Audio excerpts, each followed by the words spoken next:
Copwatch, policing the police every single day. When you take a domestic flight, are you being followed by a team of armed, undercover air marshals? If you've recently flown into the U.S. from certain foreign countries, you may be, even if you're a U.S. citizen and not on a terror watch list, even if you've never been suspected of a crime. A Globe investigation into a secret government program called Quiet Skies reveals that the Transportation Security Administration is putting air marshals on planes to surveil thousands of ordinary Americans. Under the Quiet Skies program, air marshals follow and collect extensive amounts of information on some citizens and send that information.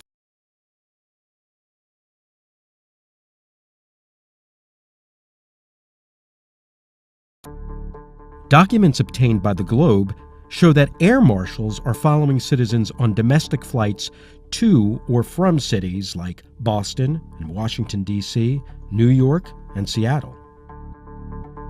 They take note of whether travelers use a phone, go to the bathroom, chat with others, or change their clothes.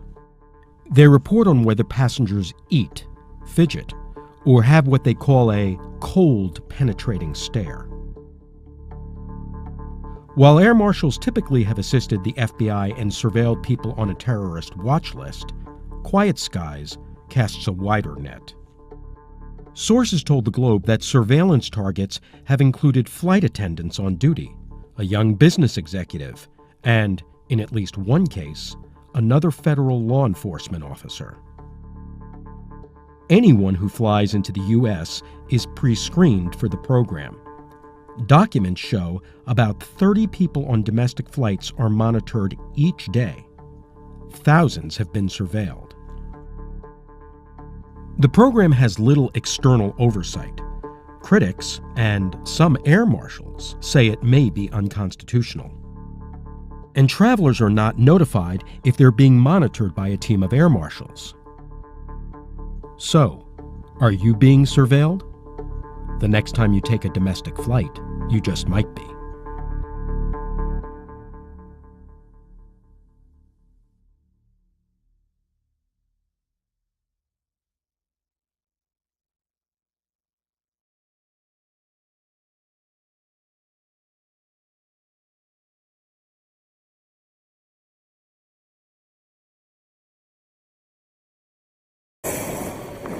The program is called Quiet Skies. Federal air marshals following 2 to 3 dozen Americans every day through airports and onto planes, even sitting right next to them. The marshals told to report back if the traveler changes clothes in a restroom, perspires excessively, fidgets, trembles, or stares, uses a phone or computer. Passengers are selected for monitoring if their foreign travel and other factors raise concerns, including criminal records, curious financial transactions, email or phone numbers linked to terror suspects. Among the passengers followed, a businesswoman who was in Turkey, even a flight attendant. You have over 2 million people a day that currently travel in and around the United States. You're looking for a threat that's so small, it's less than a needle in the haystack. The TSA tells NBC News the primary purpose of this program is to ensure passengers and flight crew are protected during air travel. We recently talked to TSA Chief David Pekoski about the air marshals. For passengers, I think they should feel very safe and secure that we have a Federal Air Marshal Service that does provide that in-flight security. But travelers are never told they've been followed, their activities documented, raising privacy concerns. It should go without saying that government agents shouldn't be monitoring travelers without a good reason for doing so. And the Air Marshals Union complains the program is a waste of time. The American public would be better served if these marshals were instead assigned to airport screening and check-in areas so that active shooter events can be swiftly ended. Tom Costello, NBC News, Washington. A classified domestic surveillance program operated by the TSA faces criticism for tracking information from American citizens who are not suspected of committing any crimes. The Boston Globe first reported the existence of this program. CBS has now confirmed how air marshals document certain passengers' behavior, including whether they fidget, use a computer, or have a jump in their Adam's apple. Chris Van Cleve is in Washington with more details on that program. Chris, good morning. Good morning. The TSA is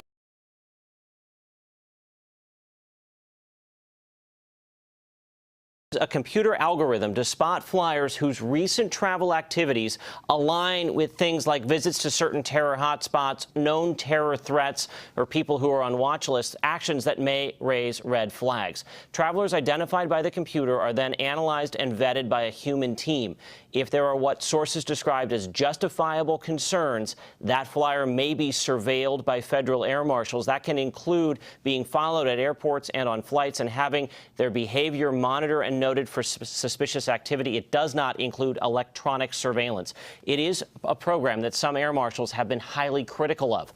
TSA officials say the program complies with security restraints and privacy requirements. In a statement, the agency says the program's primary purpose is to ensure passengers and flight crew are protected during air travel, adding it does not take into account race and religion, and it is not intended to surveil ordinary Americans. Flyers are removed from the list if they go a certain amount of time without incident. Our sources claim the program is relatively small, currently affecting in the range of dozens of flyers. Nora?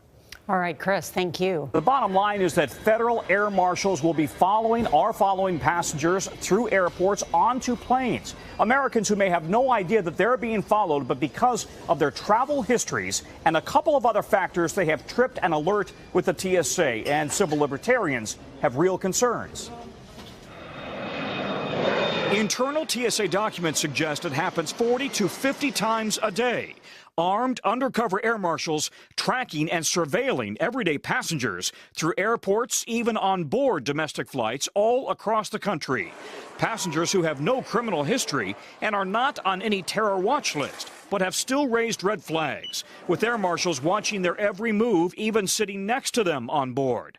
The Boston Globe's Jana Winter broke the story. This means they write down, are you talking on the phone? What are you saying? Do you have a computer? Are you reading something? Are you going to the bathroom? Are you looking in a weird direction? Do you change your clothes on the plane or at the airport? The information then sent to TSA headquarters. In a statement, the TSA says the primary purpose of this program is to ensure passengers and flight crew are protected during air travel, and it is not intended to surveil ordinary Americans. Passengers are selected for surveillance if their foreign travel and other factors raise concerns, including criminal records, curious financial transactions, email or phone numbers that could be tied to terrorism. We recently talked to TSA Chief David Pekoski about the air marshals. We keep their presence covert because we don't want our adversaries to know they're on particular flights. But passengers aren't told if they're on the Quiet Skies list or what happens to the information that's collected about them. Some federal air marshals complain the program is a waste of money. The union's saying the American public would be better served if these marshals were instead assigned to airport screening and check-in areas so that active shooter events can be swiftly ended. Civil libertarians are also concerned.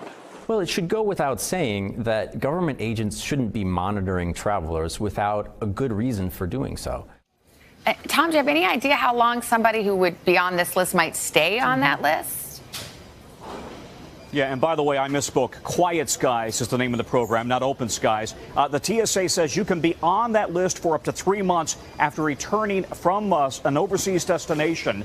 And among those individuals who have already been surveilled, a businesswoman who happened to go through Turkey, another law enforcement officer, and a flight attendant with Southwest Airlines. That's an interesting one. Good to shine a light on that, Tom. Thank you very much.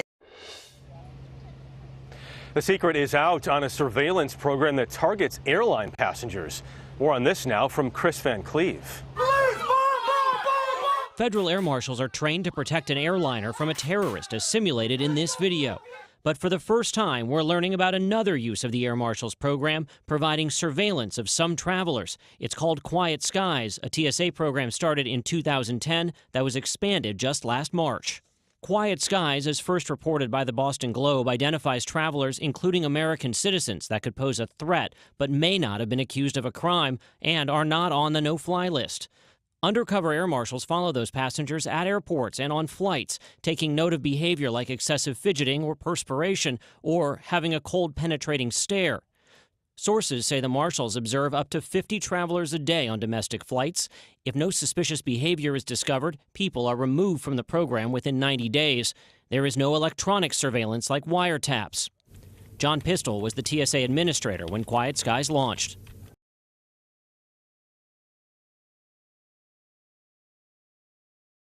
Risk, people who might do something but just haven't come up on anybody's radar yet. Do you think it's a good use of your manpower? Absolutely not. Whistleblower Robert McLean is an air marshal. He filed a formal complaint about the program. It goes back to what I say over and over again. The air marshal's job is to protect the cockpit and the pilots. Let somebody else do the intelligence and criminal investigative work. The TSA insists the program's goal is to ensure the safety of passengers and flight crews during flight, that it is not intended to surveil ordinary Americans. Jeff? Chris Van Cleve at Reagan for us tonight. Police use who may want to retaliate against him physically. Hey Charlotte County, this is Charlotte County Copwatch, and I just wanted you to know that I am using this stuff under fair use. And also remember to like and subscribe this channel. Also too, keep in mind I do not make any money on YouTube. This is 5 hours work a day, you know, fighting for freedom. And you can donate with PayPal and Patreon. I just want you to think about this. If everybody gives to PayPal and Patreon, Patreon is every month. Actually, PayPal you can do every month. I have 12,000 subscribers. If everybody gives, I can quit my regular job and go full-time investigations on Charlotte County and possibly even more and beyond. So just keep that in mind. If everybody helps out, I can go full-time doing this. Thanks.